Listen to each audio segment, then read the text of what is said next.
Namaste. Today we will talk about Ardhanarishwara. Essentially, it is whatever I know I am sharing with you. There is a possibility that you may.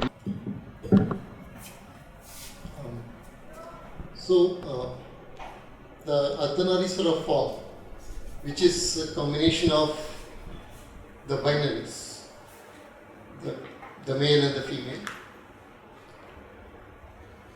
As in the case of everything about Hindu culture, here also we see the roots of this form identified in Harappan culture itself.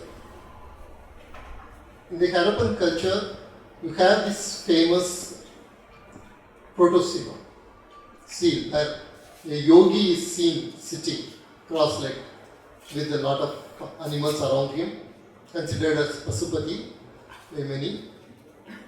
Sajjan Marshall talks about this particular form, in which he says that the way the horns are shown on the deity, they form a kind of an androgynous symbolism, which he says can be seen in later Ardhanarishwara forms. The same way, we see this again in Vedic literature. In Vedic literature, we see a bull, a heavenly bull, giving milk.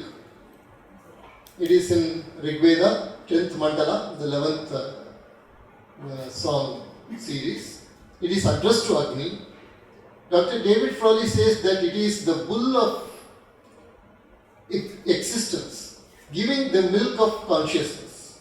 Remember this particular line? It's a very interesting insight that Dr. David Frawley gives to this particular verse, which talks about the heavenly bull giving the milk. That it is the bull of consciousness giving the milk of existence. Now, when we come down the line, we see this form Ardhanarishwara emerging. And this Ardhanarishwara form has a very strong, deep-rooted, is deep-rooted in the collective consciousness of Indian people. It comes up in different places, in very unexpected way. Of course, it is very physically depicted in the Ardhanarishwara form. But if you look at the literary evidences of this Ardhanarishwara form, the way it has surfaced, it really is amazing. And particularly in Tamil literary world, with which I am familiar with, you see this form coming up in a very unexpected way, in a wonderful epic called Silappadigaram. You all would have heard about Silappadigaram. Silappadigaram is about woman Kannagi and Kovalan. They belong to the merchant class and the Vaishyas. Because of certain wrongdoings on the part of her husband, the family had fallen into a bad state. So they leave the Chola. Now you know that ancient Tamil Nadu was divided into three major kingdoms: Cheras, Cholas and Pandyas. So Kovalan and Kannagi, they have got into dire straits in the Chola kingdom. They have lived a very rich life. So they didn't want to be there when they had become poorer. So they leave the Chola Desa and they come to Pandya Desa. And at Pandya kingdom, Kovalan gets accused of a theft that he hadn't done, and he gets killed by the king. Very angry, Kannagi burns entire Mathura. Now, in this particular poetry, this epic, it was written by Glangovadigal, whom mostly, conventionally, they say that he belongs to the Jain tradition. There are doubts whether he really belongs to the Jain tradition. We don't know, actually. So in this Ardhanarishwara form is intertwined in a very interesting way by Glangovadigal to the entire epic. Now, Kovalan and Kannagi are coming. They are coming from Chola Desa to Pandya Desa. In the way, there is a big forest. And in the forest, the tribal communities are worshipping the goddess. Ilankovadigal gives an entire section to show how these people were worshipping the goddess. The tribal communities were worshipping the goddess. And how they were worshipping the goddess? They were worshipping her as the one who had blue throat. Now, we all know that the blue throat or the blackened throat belongs to Shiva because he drank the poison. Then, she was the one who is carrying the Meru as the bow and the cosmic serpent as the bowstring. And this is the form of Tripurandaka. Shiva is Tripurandaka. Now, Shiva is Tripurandaka. Shiva is the person who drank the poison. Both these attributes are now getting ascribed to the goddess, entire goddess form. And not only that, then he goes on to describe this particular goddess, how she was fighting against the demons. And when he is talking about fighting against the demons, he specifically mentions that in one of her legs, she was wearing the anklet that belongs to the males, and in another, she was wearing the anklet that belongs to the female. Now, the entire Chilapatikaram is based on the anklet. Remember this. In the back of your mind, is based on the anklet. Kovalan gets actually accused of stealing the anklet of the queen, and then he was killed.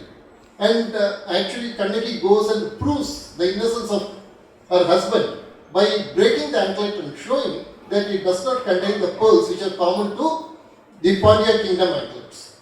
So this anklet plays a very important role, and here the poet mentions that the goddess has two different anklets in her 2 feet, which is the Ardhanariswara form. And then he mentions specifically the Ardhanariswara form itself when they are talking about the goddess. He says that she was having the discus and the conch shell, and in another one hand she was carrying the lotus, and she was standing on the, as her mount, she was standing on the deep.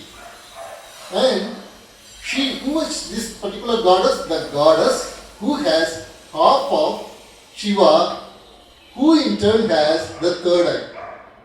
This is a very interesting mention that the poet makes. He just doesn't say that the goddess is part of Shiva, but whenever he mentions about the Ardhanariswara form, he says the goddess also has the third eye.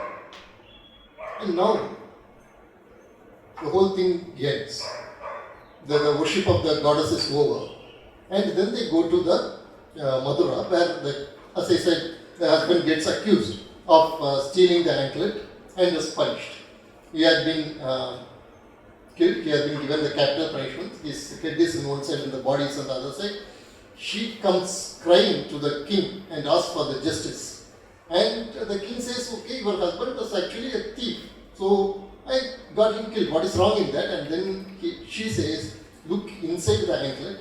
Whereas in the Pandya kingdom, you have the pearls. In my case, they have precious gems. And she opens the anklet, and the king sees that he had committed a wrong thing, and he dies. But Kannagi is not satisfied. What she does, she takes her left breast and throws it on Madurai. Removes it from her body and throws it on the entire Madurai town, city. And the city burned, completely burned, except for the good people. And in fact, she instructs the fire, Agni Bhagavan, she tells him that leaving those children, old age people, Brahmins, cows, and good people, destroy everyone else. And Agni obeys her and destroys the entire thing. Now, remember, whenever the poet was mentioning the Ardhanarishwara form, he was also mentioning the third eye of Shiva. The third eye of Shiva always burns down things. And if you look at the iconography of Ardhanarishwara, you will find that Ardhanarishwara has only one breast, one side. And of course it is the left breast. Here it is the left breast that is used to burn the entire Madura. So here what you see is a very powerful, but one can say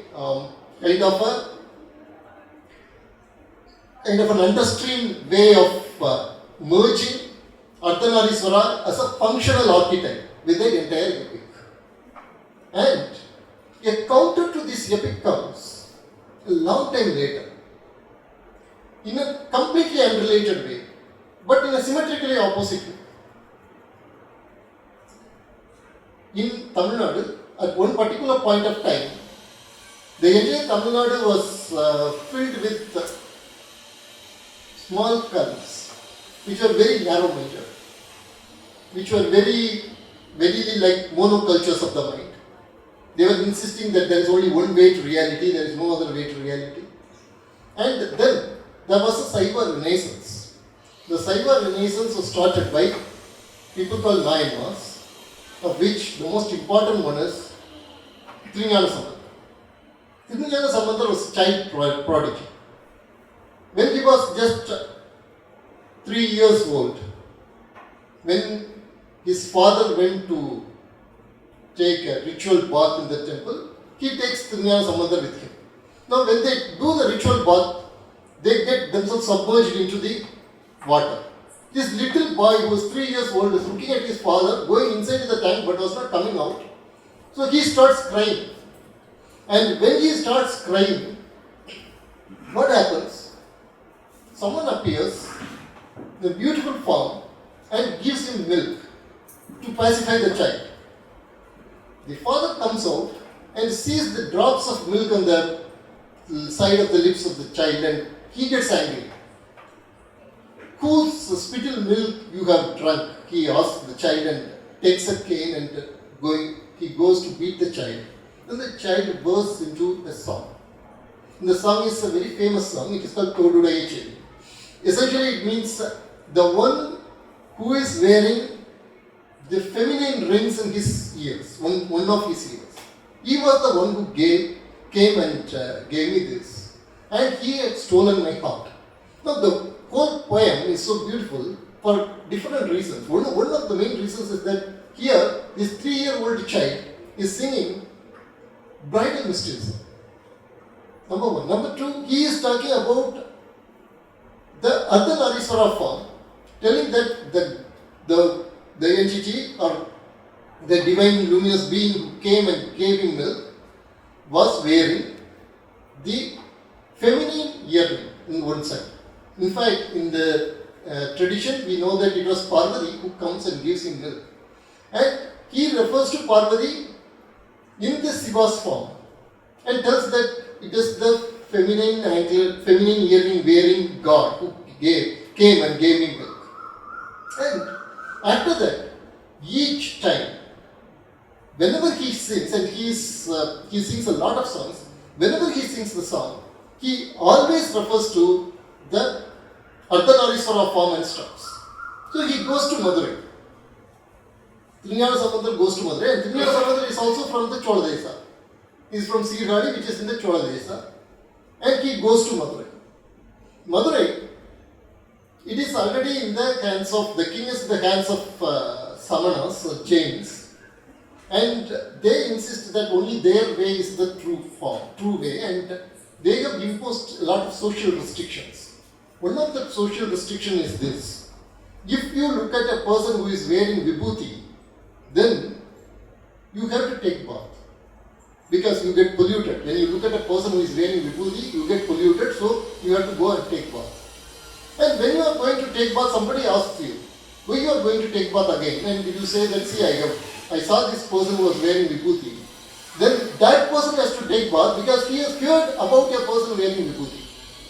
And so this was the kind of social restrictions that were at that time present. It is in such a situation that Thirugnana Sambandar is going, because he wants to make sure that the king comes back to the Vedic religion. So he is going there, and the Jains, they decide to burn Trinyana Sambandar alive. So when Trinyana Sambandar was staying in his monastery, they set fire to the monastery. Trinyana Sambandar comes to know about it and he is miraculously saved. But Trinyana Sambandar says that if such a criminal act is happening in the capital of the city, then the king has to take the responsibility. And that is number one. Number two, so this fire actually should go back to the king. But if the fire goes to the king directly, the same vehemence, it would burn the king down, and then the kingdom will be without the king and the people will suffer. So let this fire go to the king in a very slow manner, in a phased manner. So the fire goes to the king, and the king gets very strong firing, burning sensation throughout his body. All over the body he is having burning sensation. And the Jains, of course, couldn't cure him. Trinyana Sambandar comes, he applies the vibhuti and he cures the king. And in the very first song, he again refers to the Ardhanarishwara form. And then the Jains say, okay, this may be a coincidence. Let us have some magical debates. So one of the magical debates is this, that a fire will be kept, and into the fire you have to write your principles in palm leaf and you have to throw it into the fire. Whichever palm leaf is not burnt by the fire, that side would be considered as the winner. And Trinyana Sambandar writes, what is the poem that Trinyana Sambandar would write in this?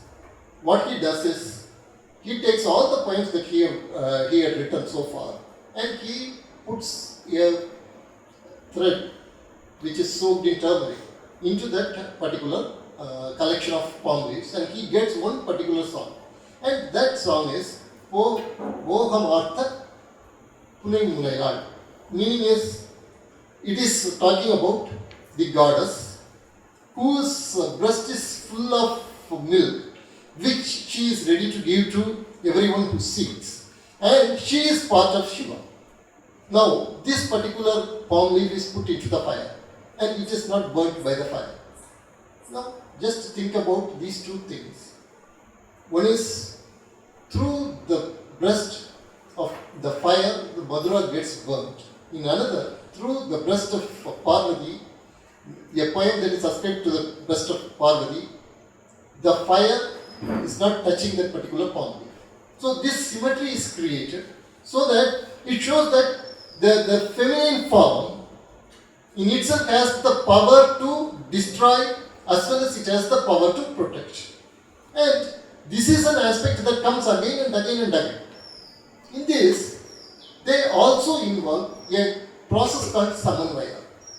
What happens in Samanvaya is that there is always, when there is diversity, there is always the problem of conflict. In India, we never stop diversity, we never control diversity. So you have, for any particular god or goddess, you will have several forms. So when you have several forms, naturally people get attached to the forms. And when people get attached to the forms, there is always a possibility of having a conflict with the other form. It doesn't even have to happen between two deities. You take the greatest of the persons that we know, Ramana Maharishi. People are coming and asking Ramana Maharishi, you have sang so much songs about Arunachala. Would you also sing a song on Chidambaram Nataraja? No, Chidambaram Nataraja is also form of Shiva. Arunachala is also a form of Shiva. And then Ramana Maharishi, he gives a particular song, a verse that says, I would rather sing about Arunachala who doesn't move than the Shiva in Chidambaram who is always dancing. Because he is always in the movement, but I am attached to a form that never moves. So this kind of attachment to the form is always there, and this attachment to the form can create conflicts. In particularly, you can do it in just like Ramana Maharishi did, but then there is always a possibility that people may get so much attached, they start getting angry, or they start disparaging the other form, as in the case of Vishnu and Shiva. So the Saivites won't like the Vishnu form, the Vaishnavites won't like the Shiva form, and there would always be the Saiva Vaishnava quarrel. And these two has been actually through the process of Samanvaya harmonized. So he said, you can see that even in Ilangovadigal's poem, it would have been written like around the 2nd century CE. So here you see this particular description of the goddess form. After describing all the forms of the goddess, at last he says this particular form of the goddess is worshipped with a flower called Konjai, Cassia. It's a Leguminaceae family. It's a yellow golden flower, golden shower they used to call it.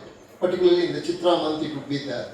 So the Konjai is very much a favorite flower of Shiva. So this goddess form, he says, is worshipped with Konjai and Tulasi, which is naturally the leaf which Vishnu likes. So both these garlands made of Konjai and Tulasi is given to the goddess. And then he says, this is the goddess. Remember, he has already mentioned that the goddess is Ardhanariswara form. And then he says, the same goddess is worshipped with Konjai and Tulasi. And not only is she worshipped with Konjai and Tulasi, but also she is the one who kicked the particular demon in the form of a being who was sent by her uncle to kill her. Now, as everybody will be knowing that in Bhagavata, this is an episode that happens for Krishna. So here, Ilangovadigal ascribes to Ardhanariswara form of the goddess. Remember this, Ardhanariswara form of the goddess. He ascribes to this particular form the exploits of Krishna. So here you have, for the first time in literary history, the Ardhanariswara form is also related to the Harihara form. So basically, two major streams of Vedic religion, Saivism and Vaishnavism, harmonized through the divine feminine. This is an important milestone in iconography that happens. As we will see later, that this comes in a very, very unexpected area. He says this. And this particular form is again talked about by Karikal Ammayar. Karikal Ammayar is a female devotee of Shiva. If you go to a Shiva temple, you will have 63 Nayanmars.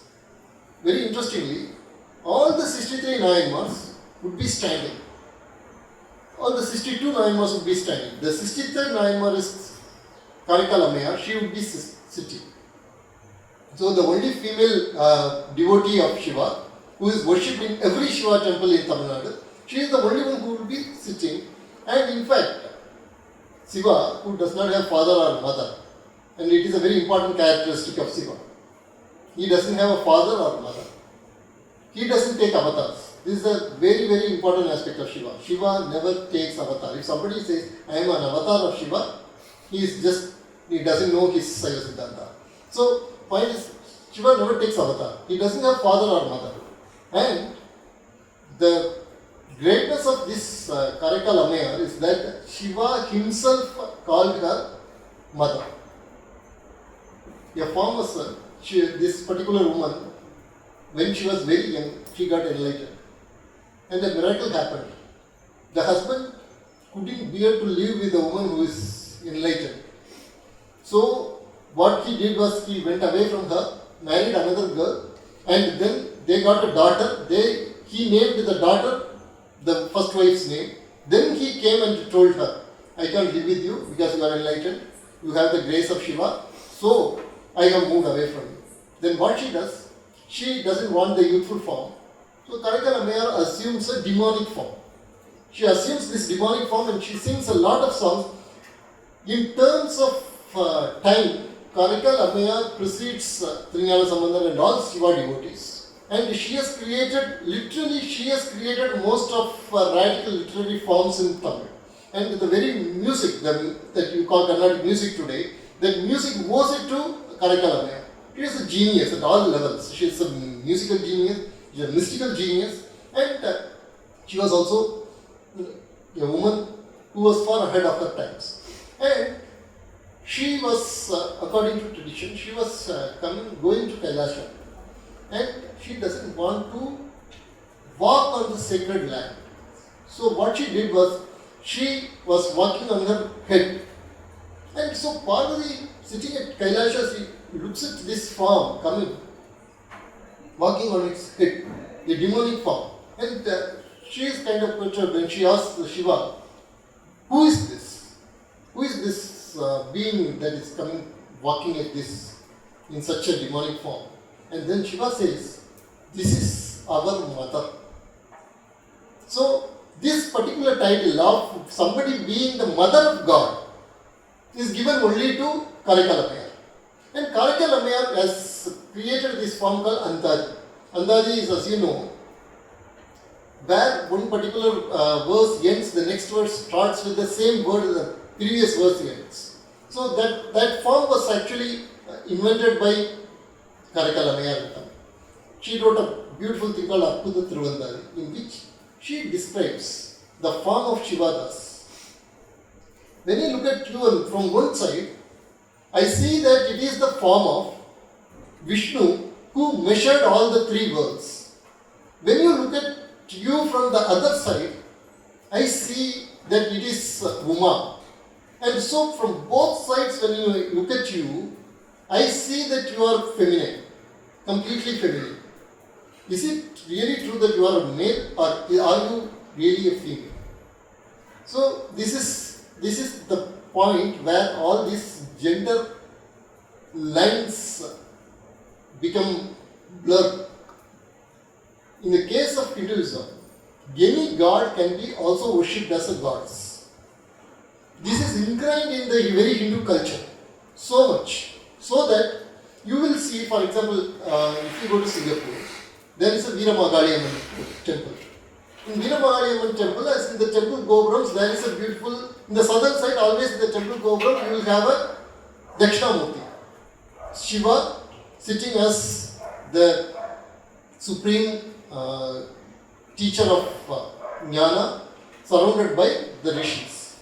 There you will have the Dakshinamurti form, but Dakshinamurti will be in the form of a female. It's a goddess. Dakshinamurti as a goddess. Now, is it an artistic liberty that the particular sculptor had taken? Actually, no. In the case of Hinduism, there is again another one aspect.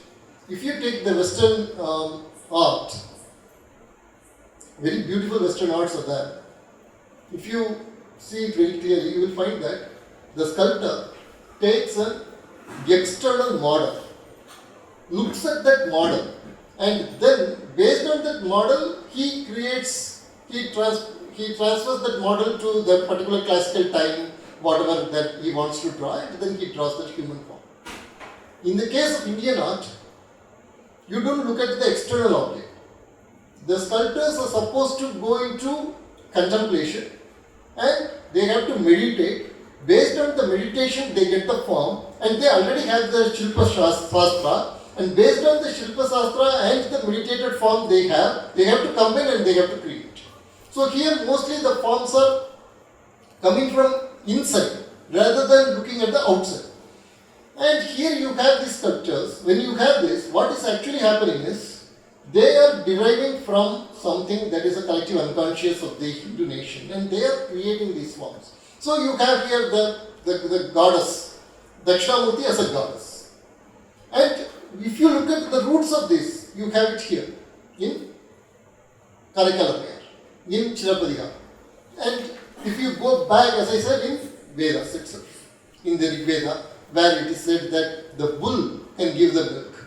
In fact, it is Shiva, if you look at the whole iconography, you will find that Shiva is on the bull. And this continues and continues. So, it so happened, in the case of Indian history, India had a national anthem during the freedom struggle. It's called Vande Mataram. And there were people who are not very comfortable with this particular national song, Vande Mataram, and they said that when India became independent, we need to have a song that does not appeal to these religious forms. So they searched for that. There was another one song that was available, Jana Gana Mana. So Jana Gana Mana was taken as the national song. Now it it was applied to the feelings of all the people. You are not mentioning any female goddess. You are not mentioning the divine feminine. You are not mentioning about any idol worship or other kind of things. So it was very good for everyone. But what they didn't see is that there were also further verses, stanzas in that particular poem. In the third stanza, the poet talks about the Sarathi, charioteer, who takes the chariot of the nation's pilgrimage through the ages. Every yuga, he is taking the chariot through this.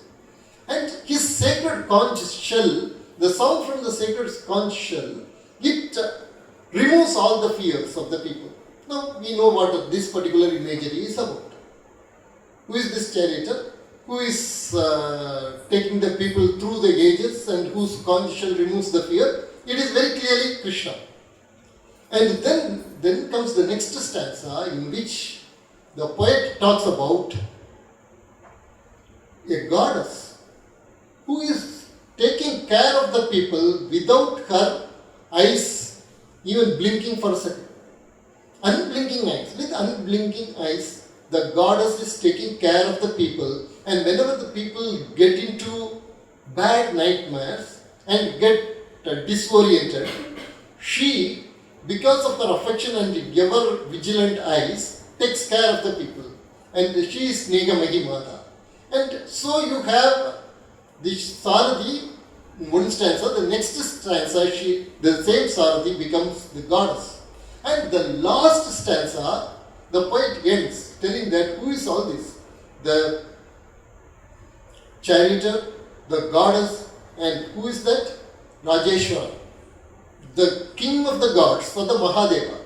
So if you place all these, and you just look at what Karakal Ammayar has sung, you will find a very clear correspondence. You have the Vishnu form, you have the Devi form, and both of them merging together, forming the Shiva form. And this aspect, the sacredness is always there. This is the problem that you have in India, is that you think you want to become secular, you end up becoming more sacred than secular, tri-secular. And this is the aspect that holds India also together.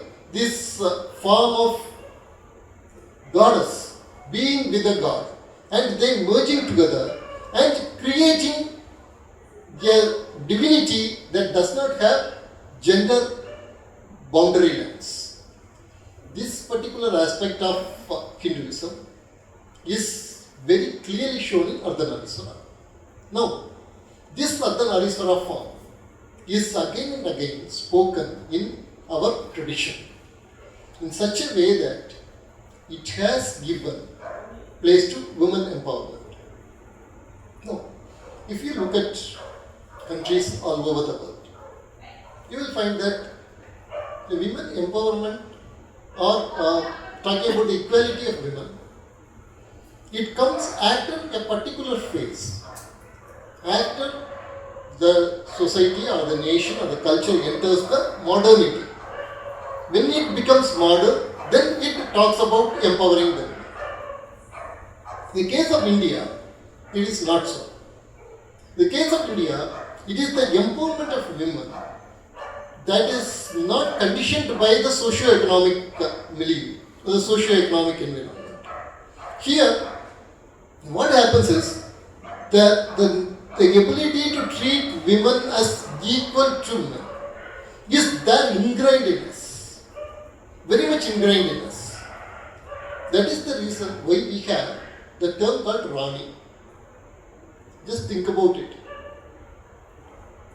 If in Sanskrit, if you are having Raja as the masculine form, then you should have Raji as the feminine.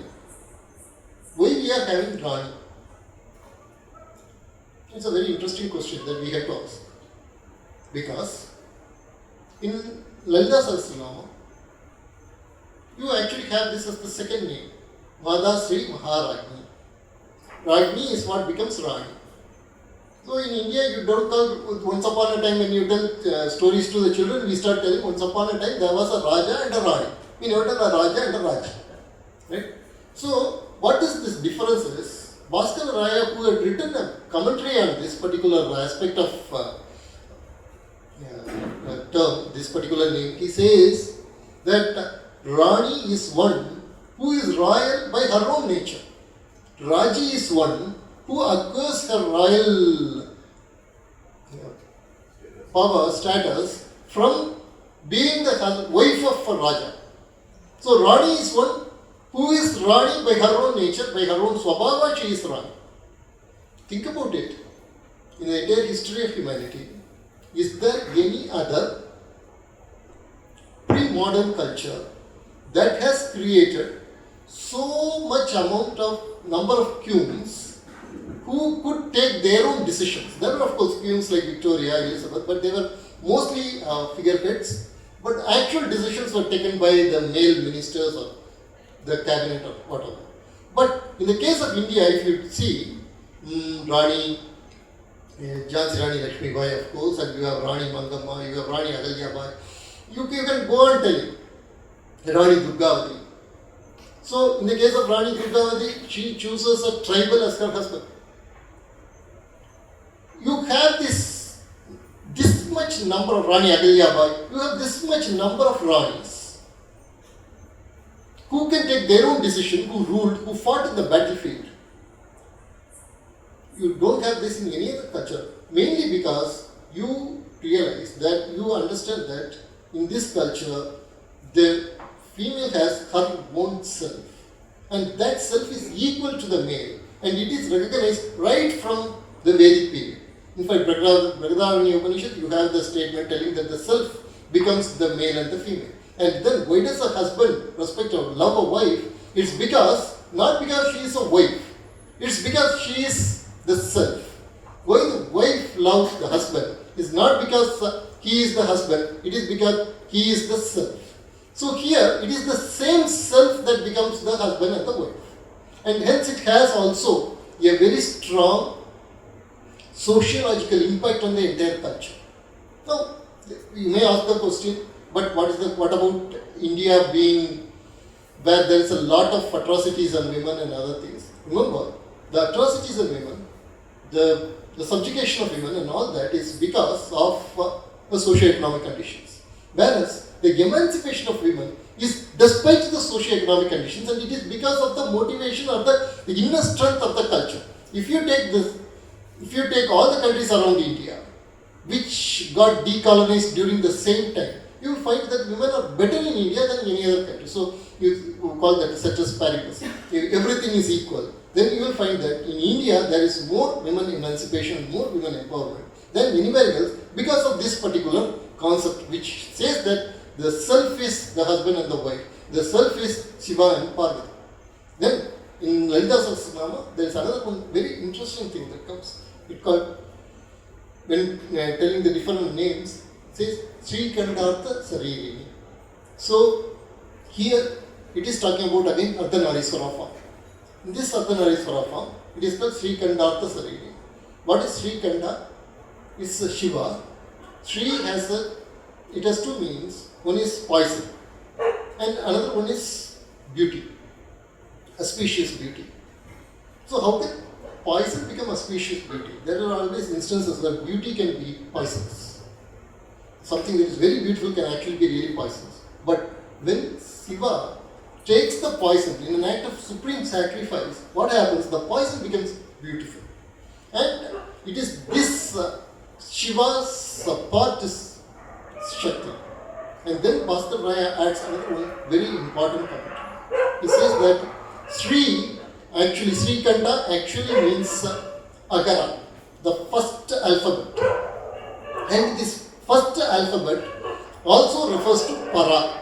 Para is the very basic conscious substratum from which the entire language emerges. Para, Vachandi, Madhyama, Vaikara. So, this entire language, it emerges from this Para, and hence A represents Para, and this A becomes a component of all the letters that you have in any language. So, in any language, whenever you talk, this particular ra is part of any word that you use. And the same way, remember that this form of a word is also Ardhanariswara. And hence, every language, every word that you speak essentially contains in it Shiva and Shakti. It contains in it the Ardhanariswara form. There is a famous researcher called David Shulman, and he wrote a book called Biography of Tamil. Now, in this particular form, he says that Tamil is a language whose entire grammar has a tantric component. You actually don't need David Shulman to tell you this. Any person who has studied Tamil through its devotional literature will know that Tamil is essentially mystical in its entire grammar and its form. But unfortunately, we have created a curriculum, we have created an educational system that makes us cultural illiterates. And because of that, we need a David Shulman to tell us this. And when you read this particular aspect, Bhaskara Raya, when Bhaskara Raya lived just 200 or 300 years ago, Bhaskara Raya says this, that it is the Agara which is represented by Srikanta, and all the language it is always part of another one word. So every word is actually a form of a Shakti. And in every Shakti there is this particular aspect that is there along with the word. So here also you have the Ardhanariswara form coming into linguistics. And because of this, again, we have a very deep concept of linguistics science given to us in the form of very simple verses. I will give you one small example for this. There was a saint called Kumaraguruvara, and this was in 17th century. And he was born in a South Indian small village, in a South Indian village called Alvarthunagar. And the boy was autistic, most probably. The child was autistic and was not able to talk at all. So what the parents did was they took the child to Tiruchendur. There is a Subramania temple in Tiruchendur. They took the child there. They were doing austerities for 40 days. And in the end, suddenly the child started singing songs in Istanbul. And the child became very famous. His name is Kumaraguruvara. He became a great saint. At that time, Tara Shikoh was in charge of Kasi. Shahjahan was still the emperor of Delhi, and Tara Shikoh was in charge of Kasi. And he came from Tirunelveli, which is the southern Tamil Nadu. From there, he walked all the way to Kasi and established a math there. So to establish this monastery, he had to go and he had to ask the emperor for donations and grant. The emperor's representative was Tara Shikoh. And Tara Shikoh saw this guy, he was like a typical beggar. And so he said, tell him to come tomorrow. Or he was not very much interested in talking to him. Or perhaps the petty officials in between were not interested in allowing this guy to go and meet him. And there was also the language barrier. This guy doesn't know, Kumaraguruvara doesn't know the North Indian language. So he had to master the North Indian language. What he did was he sang 10 verses on Saraswati. And when this verse is called Sakala Kalavali Male, meaning it's a garland for Goddess Saraswati. When he sang these 10 verses, tradition says that Goddess appeared before him, and the very next day he was able to speak very fluently in Hindustani. And he went and met the emperor sitting on a lion. And sitting on a lion, he went and met the emperor, and the emperor was very much impressed, and he gave the grants. And even today you can find the mud there in Kasi. And these 10 verses, they are very famous in southern Tamil Nadu. As children, we are told to memorize these verses. We don't know the meaning of these verses. Nothing. Memorize this. Go and write the exam, you will write the exam very well. That is what our parents used to tell. Memorize these verses and memorize these verses. We wrote exams and all that. Okay, fine. Now, when you are reading modern linguistics, suddenly you remember a verse from this Saglagalavali which says Sokum Porkum Viram Vinyanati Tot. What is the meaning of that? You have the word and you have its meaning. What is the relation between the word and the meaning? You have Chomsky, you have big, great Derrida and great linguistics talking about it. But here, you have, for children, this verse is given, and this verse says, Chokkum Porkum Vira Vinyana means the thing that animates the relation between the word and the meaning is the true gnosis, is the consciousness, that is the basic substratum, which animates the relation between the word and the meaning. Think about it. You can go on expanding it into literally a very big science. You can create a PhD thesis out of it. And this is given to 6-year, 8-year-old children, us children, in the form of a verse. And from where this comes, that the word and the meaning are related and they are coming together, they are connected at the level of, basic level of consciousness. It comes from the Srikandatha Sariri, where the goddess becomes part of the goddess and Shiva. They both become part of a word.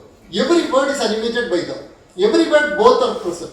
And then you get a frame to look into things. So, whether it is sociology, whether it is physics in terms of matter and energy, whether it is linguistics in terms of word and the meaning, if you have this Arthanarishwara as a kind of a framework, then you are able to look into it and get new insights.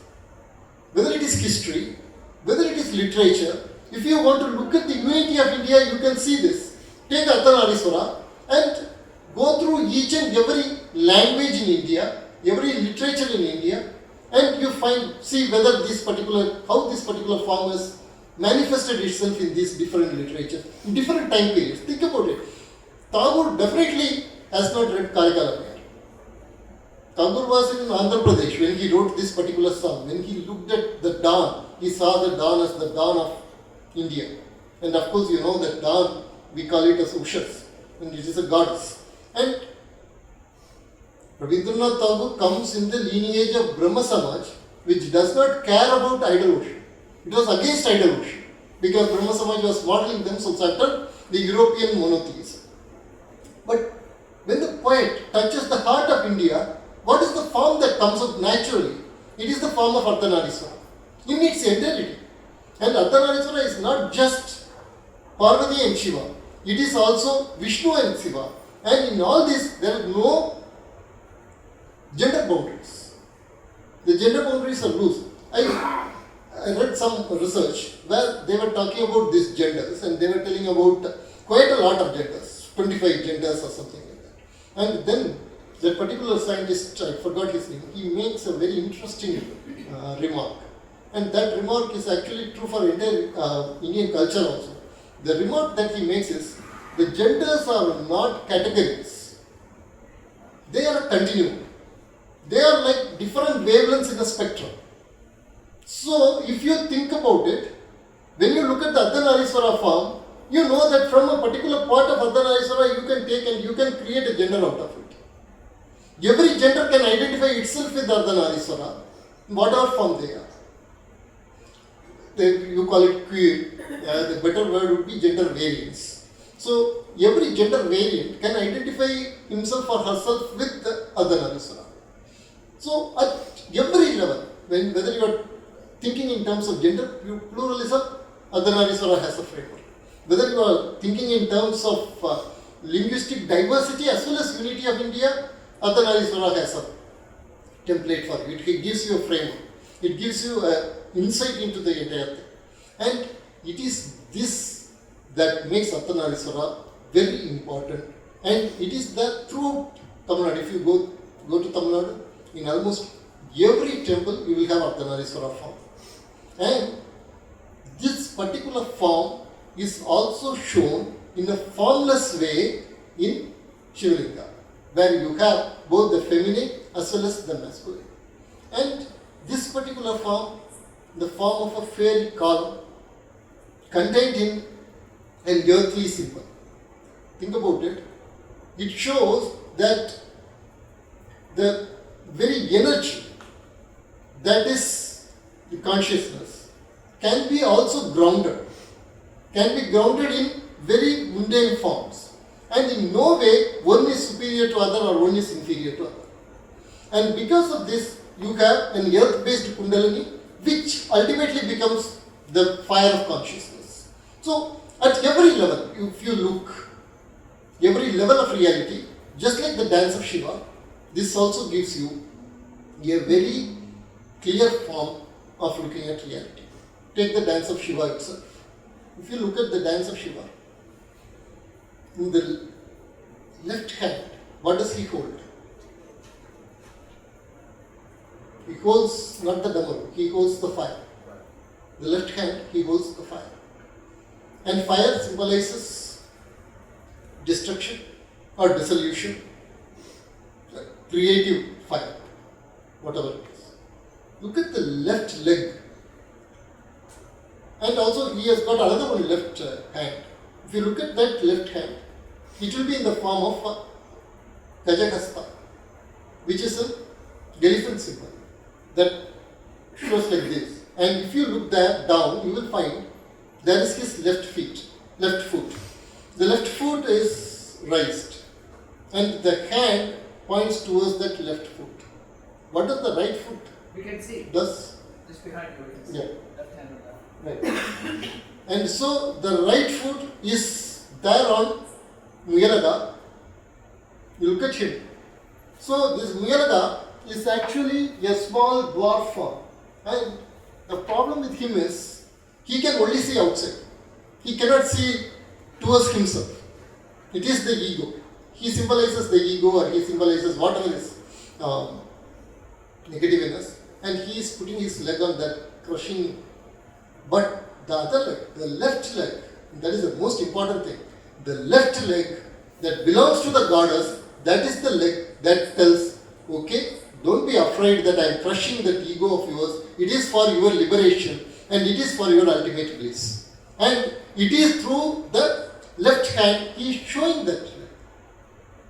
So the left hand side is full of grace. But then the question arises, then why is he holding the fire in his hand? In Chandogya Upanishad, there is something called Panchagni Vidya, in which the last Agni he talks about is the female. Woman is the fire. Now think about it. Why woman is the fire? If you again go through our epic traditions, you will find something very interesting.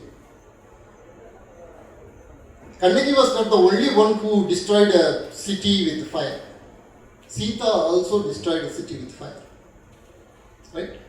So, whenever a woman is subjugated, or whenever a woman is humiliated, or whenever injustice is done to a woman, then the fiery nature comes out and it destroys. Now you have this famous theory called Gaia hypothesis, and the two persons, James Lovelock and Lynn Margulis, when they created the Gaia hypothesis, they talked about this particular aspect of Gaia. There is even a book called Revenge of Gaia that they have written. So he says that, James Lovelock particularly says that Gaia can destroy very strongly. And this destructive capacity is also part of womanhood. That is something that we need to understand and we need to integrate it in the society. Whether it is going to be completely destructive, annihilating the entire civilization, because the civilization is very, very oppressive, or is it going to destroy the bad things in us and so create a beautiful, harmonious humanity? It is up to us. And this particular aspect of woman being fire, is again, interestingly, manifest in some of the most unexpected areas also, outside Indian civilization. I'll give you a very, what may look like a trivial example, but it is not trivial. Stephen King wrote his famous Carrie, he has a small novel called Carrie, which is very, very effective in many ways. It talks about a woman with who is constantly a girl who is constantly humiliated and who is oppressed by the religious structures and other things. Then at last she bursts out, and when she bursts out, what is the form in which he bursts out? What is the form in which she takes the revenge? It is through fire. And then he wrote another one novel called Firestarter, and again a girl shows her supernatural abilities, and it is through fire. And this aspect of combining fire with the woman's ability to take revenge, or woman's ability to seek justice, is something that you find in collective unconscious of the entire human species actually. But it is only in India that we have taken it to the divine realm, and we have made it, we have sublimated it in the form of iconography. So if you look at Shiva, the dancing Shiva, you can find Ardhanarishwara in him also. That is why Tilgnana Sambandar in his very first song talked about Todudaya Sevi. We may think that Ardhanarishwara form is only in Ardhanarishwara form, but you take any Shiva form, you will find an asymmetry in his earrings. He may be Kalyana Sundara, he may be Tripurantaga, take any Shiva form. Just, of course, in temples you can't look at it. If you go to Madras Museum and if you look at the bronze statues, you will be able to see it very clearly. You will find that the two earrings are asymmetrical. Always. Why they are asymmetrical? Because one belongs to the male, the right side belongs to the male part. So that kind of male earring will be there. The left side you will have the female earring. So that is why this asymmetry is part of entire Shiva iconography, telling us that Shiva in any form is Ardhanarishwara. Whatever may be his form, basically he is Ardhanarishwara. Then you also look at the goddess images. Look at the goddess images there. Kali, Durga, the same, you can see it in Madras Museum. You will find the same asymmetry in the earrings, which means the goddess also contains in her Ardhanarishwara form. So this Ardhanarishwara form is so all pervasive, and it gives us great insights into the reality that surrounds us. With this, I think I will finish.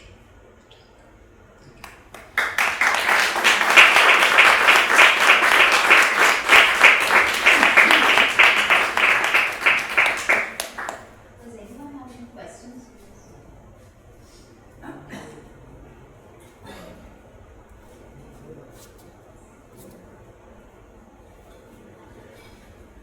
Bhaskara on Srimata Maharani. What? You spoke about Bhaskara on speaking on Bhaskara commentary, Srimata Maharani. Say that again, please. I didn't get it. See, Bhaskar Raya wrote the very famous commentary on Sri Lalita Sahasranama. So the first thing is Mata, and he explains what is Mata and all. Then the second name is Sri Maharani. So when he explains Maharani, he says that Rani is a person who has royalty, a female who is a queen by her own nature. She is not a queen because she is wedded to a king. And hence, she is a completely independent ruling queen. And that is a concept that you find, that distinction itself you find only in India, between Raji and Rani. Nowhere else, I think, in linguistic form, that particular distinction is there. And it also has its impact on history of India. The form of maximum number of queens who took their own decisions, who fought in battles, who planned their own lives independently.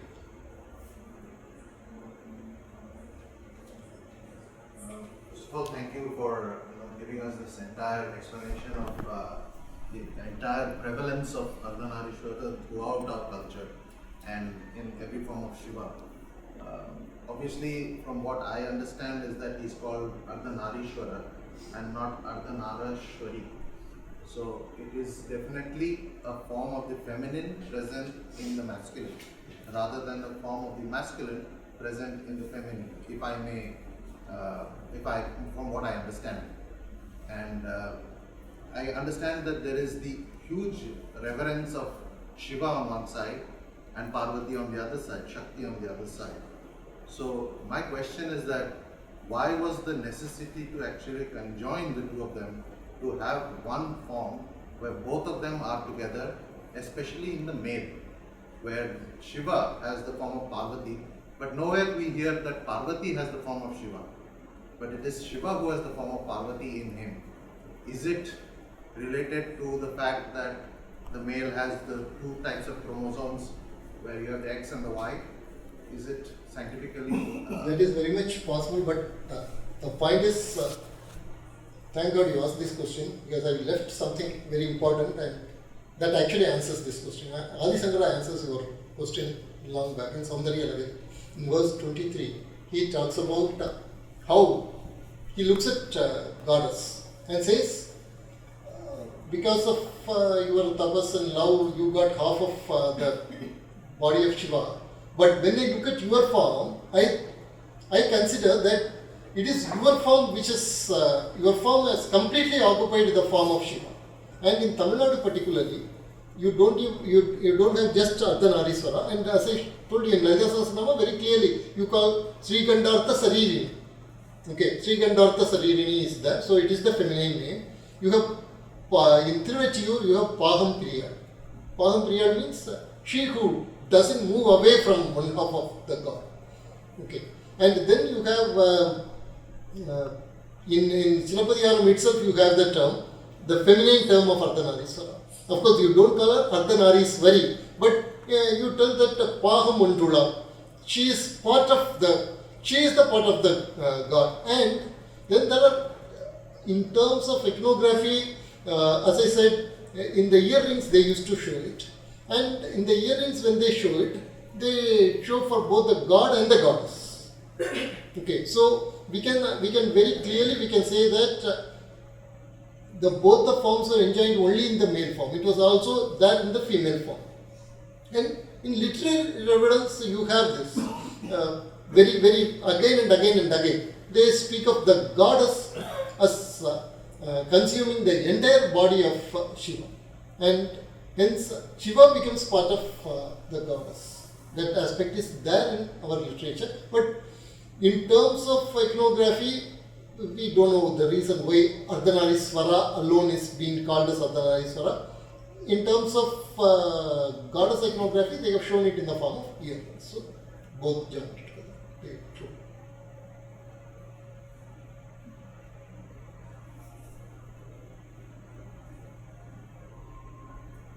I have a question, Parents. It may not really be linked to Ardhanarishwara. You said that when the female is humiliated or injustice is done, she takes revenge of using words mostly. But fire is a weapon of getting back at the oppressors. How does this reconcile with the maternity and the maternal instinct and the gentleness that's also portrayed? And if it is balance, why is there no such balance for the male form? What? If it is because of the balancing, like the anger versus the comforting nature, how come this balance is not seen in Shiva? It's not seen in Shiva. Or is there something that is not seen? The last part I am not able to get it very clearly, but I will answer the first one. That in the case of Mangamma, Rani Mangamma, the story is said. It's a local tradition story. Most probably it has its roots in the history.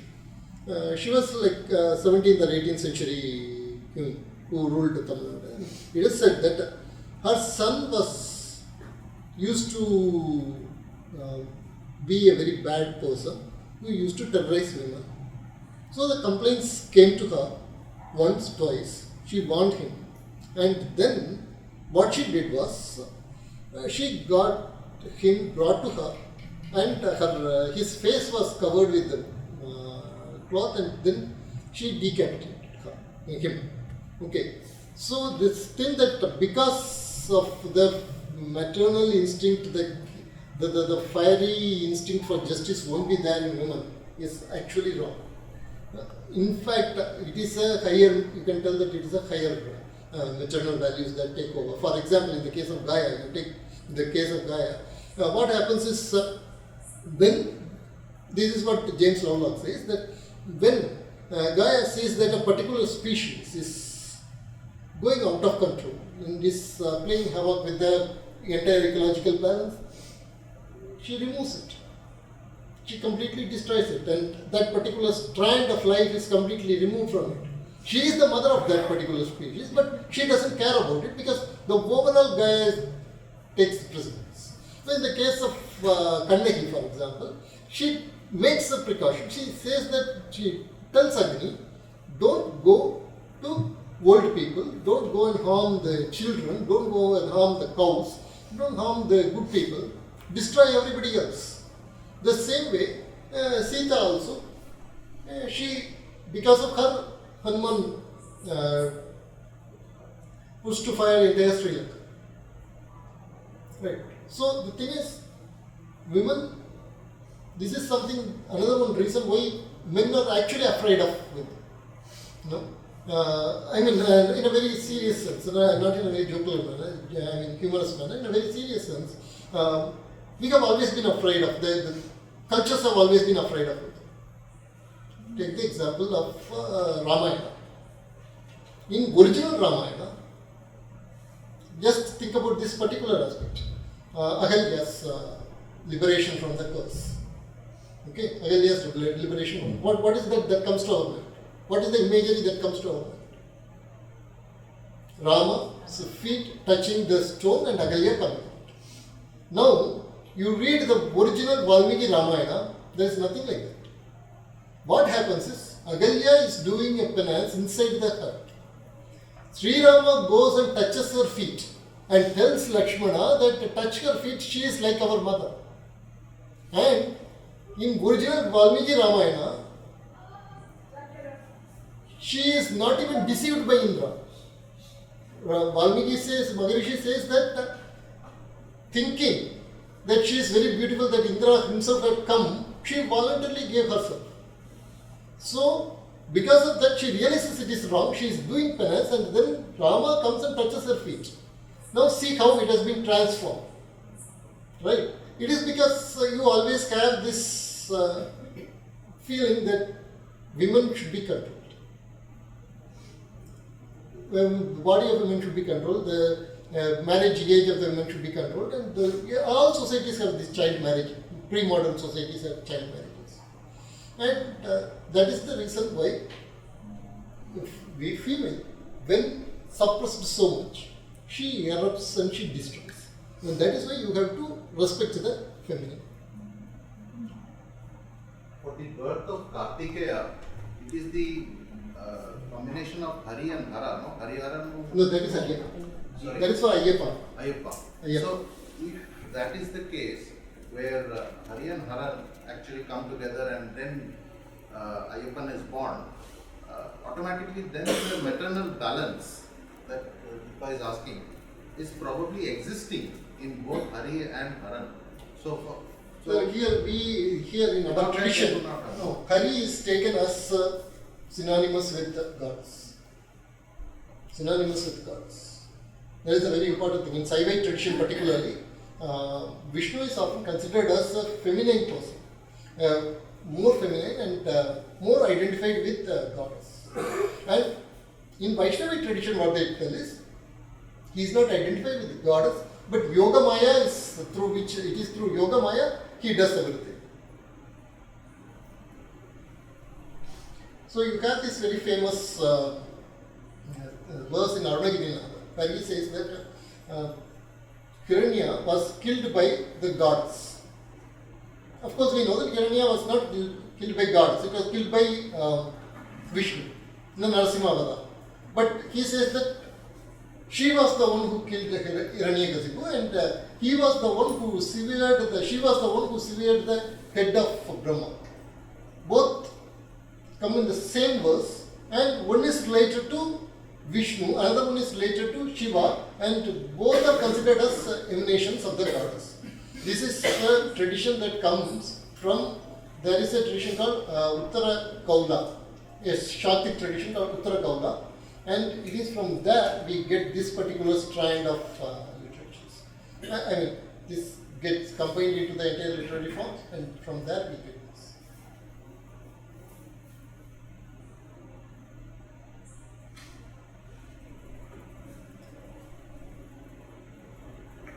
Do you have any other questions?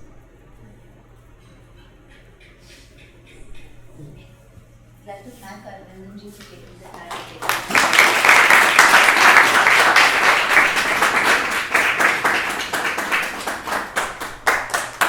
Tomorrow's talk is also at 6 o'clock by Aravindan ji. It's about Akbar, who is a Nayanmar saint. Please do come and listen to it. It will be fabulous. As you Tell know, us some more to intrigue us. I don't understand this. he's a Shaivite saint who's. Yeah. I shouldn't talk about it, maybe he should. Okay. He's a Shaivite saint who sang hymns to Lord Shiva. So please do come. And you can watch our performances where there's music and dance which begins at 7:30 at the amphitheatre. On your way out, please be kind enough to donate so that we can keep this program going. And please do come back tomorrow. Food stall. There's a food stall today. There's a food stall today, apparently, near the amphitheatre. So please buy our food and eat it and be happy. Thank you all for coming. Thanks.